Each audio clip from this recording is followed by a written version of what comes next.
We covered NRL fantasy buys already, but now we are going to jump into the crazy picks that could win you your league or could send you down the toilet. Right. So these ones are not for the faint of heart. If you want a safer option, check out the buyers video. But without further ado, I'm Longy, ex NRL fantasy overall winner, here for you on zero tackle as the casual athlete. Now let's jump right into it here. First option, not for the faint of heart. You've got Halem Lukey.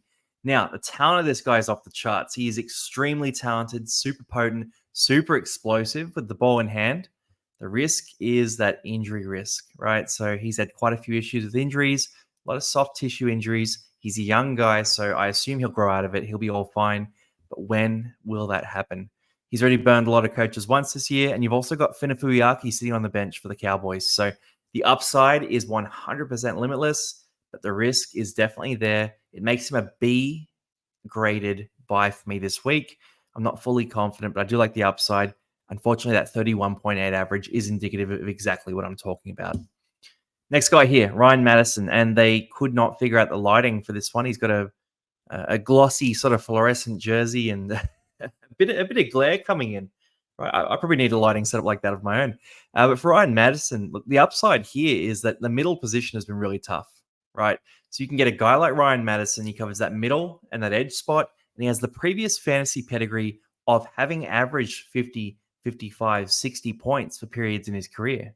You're paying a pretty cheap price. So he's been a 39.1 average this year, 531K. It's very inexpensive for a guy who can be that good. The other side of this is also, you obviously can see Brad Arthur has been coached this year. Brad Arthur's been sacked this week.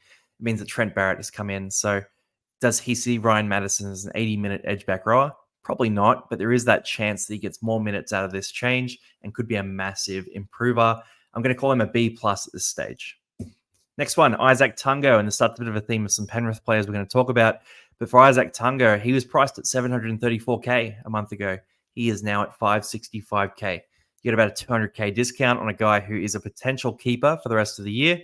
44.4 average is around what he'll get. He'll probably go a bit higher than that. Let's call it a 50 average, I would say, across the year. So cut price, he's a keeper. He plays round 13. He plays round 14. He's very reliable. The only issue is you probably already have a couple of centers, so just keep an eye on that. You don't want to have too many centers who play round 13 because it's a bit of a waste. But for Isaac Tungo, cut price cheaper. It is an A-graded buy this week. Scotty Sorensen's the next one here. A-, so slightly riskier. And the thing with him is, look, 578K, it's a good price. The average I wouldn't look at too much. Dual position for middle and edge is fantastic. And Luke Garner is out of the squad completely. So theoretically, Lindsay Smith is the only option for resting a guy like Scott Sorensen. So I would expect that he's going to get big minutes. And my guess would be around that 70-minute mark for this week. If he goes back to 70 to 80 minutes, then he is about 100 to 200K underpriced. Great fantasy scorer, runs a great line, scores well in this Penrith system. The only downside for him and Tungo is no Nathan Cleary, means there's a bit less quality ball coming out to these guys. So just keep that in mind. But for Scotty Sorensen, I really like this buy for the origin period. Last guy here, Jerome Luai.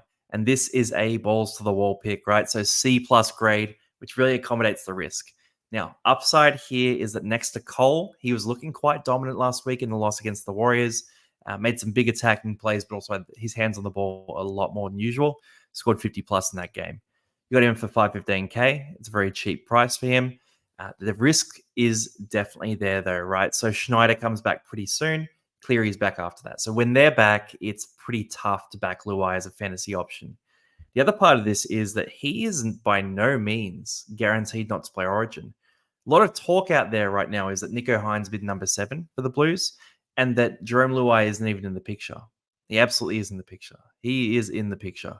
So it's going to be either Luai, it could be Cody Walker on previous year's forms and very recent form. It could be a guy like Matt Burton. There's, Jack Whiten might come out of retirement. There's a few options there, but Luai is definitely in the picture. So this is extremely risky, but if you like the risk, go for it with Luai. That is the theme of this. It's our crazy picks for zero tackle and the casual athlete. Hope you enjoyed.